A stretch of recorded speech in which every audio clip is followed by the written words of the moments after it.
है कि सोमवार की अगर प्रदोष पड़ती है, बहुत ध्यान से सुनना महाराज, सोमवार की प्रदोष पड़ती है तो शंकर भगवान कैलाश पर निवास करते हैं। मंगलवार की प्रदोष पड़ती है तो शिव काशी में निवास करते हैं। बुधवार की प्रदोष पड़ती है तो शिव रजत भवन में निवास करते हैं। गुरुवार की प्रदोष पड़ती है तो शिव गंगा के स्थल पर निवास करते हैं। शुक्रवार की अगर प्रदोष पड़ती है तो शिव नीलकंठ पर विराजमान होते हैं। शनिवार की अगर प्रदोष पड़ती है तो शिव शमी के वृक्ष के नीचे रहते हैं। और रविवार की जब प्रदोष पड़ती है तो शिव बेलपत्र के पेड़ के नीचे निवास करते हैं। महाराज ये एकादशी शंकर से कह रही है कि आपका स्थान ये नहीं कि आप कैलाश पर मिले, उस वार को, उस तिथि के दिन, उस अनुकूल।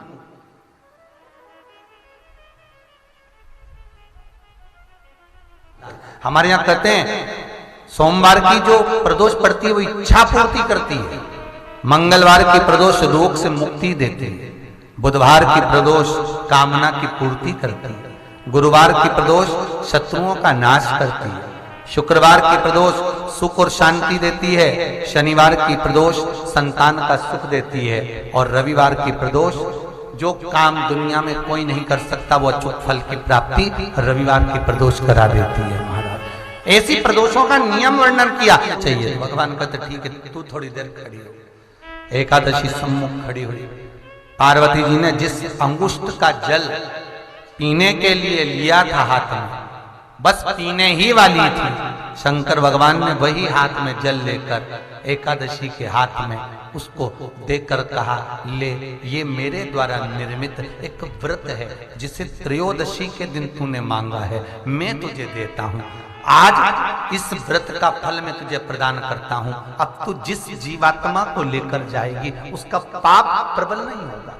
किसी स्त्री, पुरुष, बालक, बुजुर्ग जो भी होगा जिसने प्रदोष का व्रत करा होगा वो जीवात्मा को तू किसी फल की कामना से नहीं स्वतः ही लेकर चली जाए। उसमें कोई कामना नहीं है। बन सके जीवन में 11 प्रदोष या 26 प्रदोष करने के बाद आप उसका उद्यापन कर विराम भी दे सकते। पर जीवन में एक बार प्रदोष का व्रत मौका मिले, जिस कामना से जिस दिन का भाव आपके मन में आए कि मुझे रोग से मुक्ति पाना है तो ये प्रदोष मुझे करना है, मैं रोग मुक्ति के लिए, हम जो भी आपके मन में आ रहा है, संतान प्राप्ति के लिए शनिचरी प्रदोष, आप उसका स्मरण करें। फिर लिखा शिव महापुराण में, बड़ा सुंदर लिखा वेदव्यास जी ने, मान लो आप प्रदोष का व्रत नहीं कर सकते, आप अगर व्रत नहीं कर सकते तो प्रदोष के दिन, प्रदोष काल में शाम का समय सूर्यास्त का कुछ पल, कुछ घड़ी के पहले से लेकर बाद तक का प्रदोष काल के अंतर्गत आप शंकर जी के मंदिर में जाकर 1 लोटा पानी, 5 बेलपत्र भी अगर समर्पित करते हैं तो संपूर्ण प्रदोष का फल आपके भाग्य में प्रबल हो जाए। शिव महापुराण में इसका